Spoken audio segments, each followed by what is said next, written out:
Why did I never know this cabbage recipe before? It's so easy and absolutely delicious. To start, you'll need 500 grams of cabbage. That's about 17.5 ounces. I know, it doesn't sound exciting yet, but trust me, this simple veggie is about to surprise you.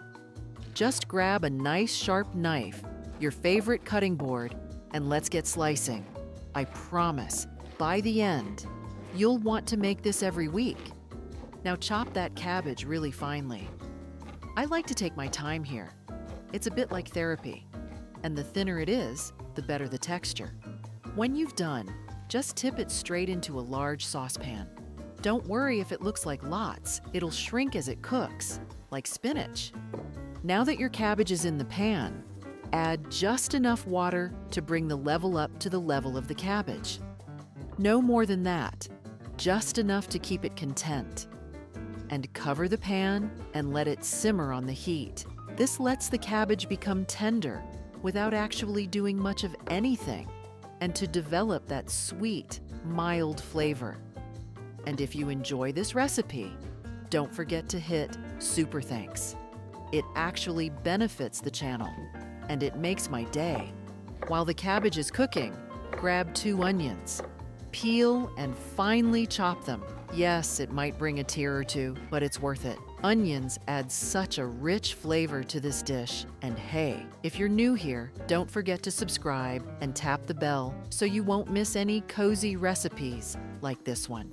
In a skillet, melt 2 tablespoons of butter over medium heat. If you're avoiding dairy, you can use olive oil or a plant-based butter instead. It works just as well.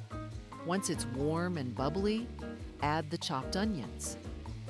Give them a good stir and let them cook until they're soft and golden.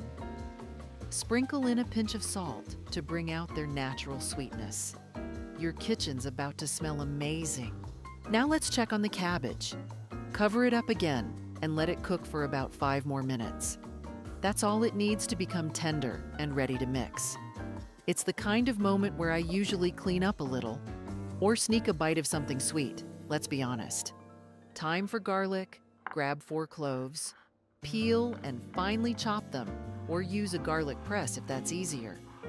Add the garlic to the pan with the onions and sauté for just a minute or 2.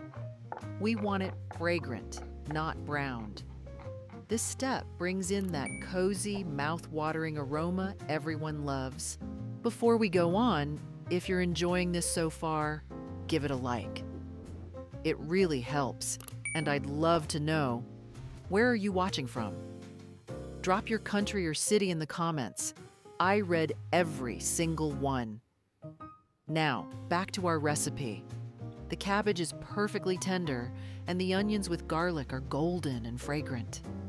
Time to drain the cabbage and bring all that goodness together in one bowl.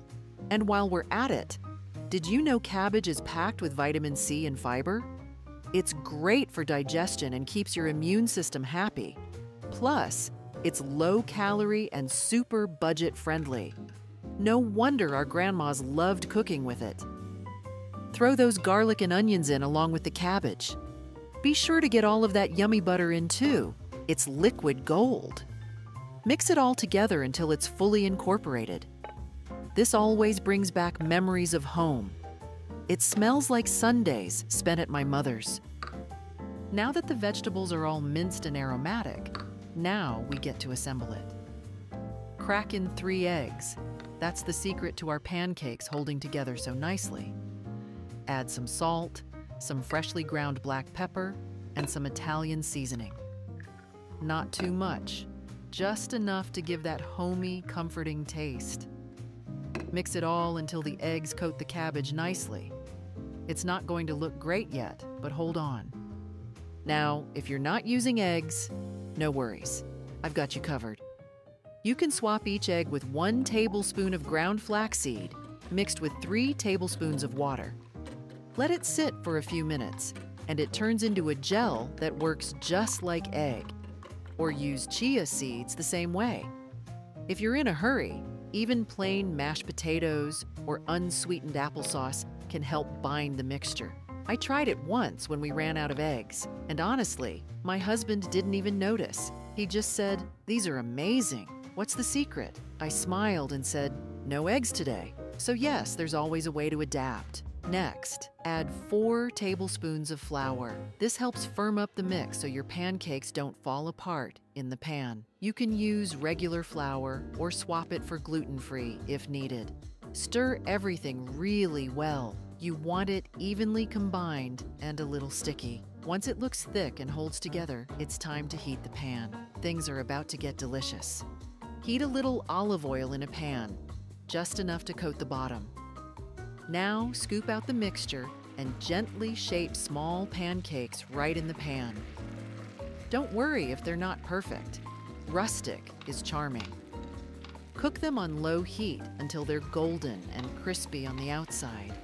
The slower they cook, the better the texture. And your house? It's about to smell amazing. Once the bottoms are golden, gently flip them over. Ah, that beautiful crust. Keep the heat low and give them time to crisp up without burning. This part takes a little patience, but it's so worth it. The edges turn crispy, the inside stays tender, and that smell, it always draws my kids into the kitchen asking, "Are they ready yet?" And then it begins, just like Donkey and Shrek. Are they ready yet? Is it time yet? Every 2 minutes. Once they're golden on both sides, transfer the pancakes to a paper towel to soak up any extra oil. And yes, make sure to save a few before they disappear. Time to fry the next batch. Same thing, slow and golden. I've learned to always make extra because they disappear so quickly. My family loves recipes like this. Warm, simple, a little nostalgic. What about you? Do you prefer quick recipes or slow, cozy ones like this one? Let me know in the comments. I'd love to hear what's homey to you. Let's make the sauce. It's fresh, creamy, and just a little tangy. In a small bowl, start with 1 tablespoon of mayonnaise. Then add 1 tablespoon of Greek yogurt or sour cream if that's what you have. These two together create a perfect balance, rich but not heavy. Now add a teaspoon of mustard. I use Dijon, but feel free to go with your favorite. Then squeeze in the juice of half a lemon. That brightens everything up. Don't skip it. Stir gently to combine. It's already looking good, but we're just getting started. Next, take 2 garlic cloves. Peel and mince them finely. I like mine strong, but you can always use just 1 clove if you prefer it milder. Stir the garlic into the bowl and let the flavors begin to come together. And while I'm busy with garlic, finally give this video a like. For you, it's a couple of seconds, but for me, it's development and great benefit. By the way, if you don't like garlic, you can skip this step. Now grab 1 fresh cucumber, peel it if you like, and grate it on a fine grater. No need to squeeze the juice. We want that moisture in the sauce. Add the cucumber to the mix and give it a gentle stir. Sometimes I make this sauce just to keep in the fridge. It's that good. My husband spreads it on sandwiches. The kids dip everything into it. Even plain carrots don't last long with this on the table. It just makes everything taste better without any effort. Time for herbs. Chop a small bunch of fresh dill. You can use parsley too, but dill gives it that classic touch. Toss it in and mix well. The sauce is starting to smell amazing, right? Finally, add a pinch of black pepper. You don't need much, just enough to add a bit of warmth. Stir everything again, and that's it. Creamy, herby, a little garlicky. This sauce makes the cabbage pancakes truly irresistible. And that's it. Crispy cabbage pancakes with a creamy, flavorful sauce, simple ingredients, big comfort. These are a regular hit at our table. I love how golden and tender they turn out. And that sauce? Don't be surprised if it disappears first. My whole family loves this dish, and I hope yours will too. If you give it a try, let me know how it went in the comments. I'm always happy to hear from you. And if you haven't yet, hit that subscribe button, give the video a thumbs up, or even drop a super thanks if this recipe made your day a little tastier. Thanks for spending time with me today, and until next time, happy cooking and big hugs from our kitchen to yours. And if you know someone who'd love this recipe, go ahead and share it with them. Good food is always better when it's shared.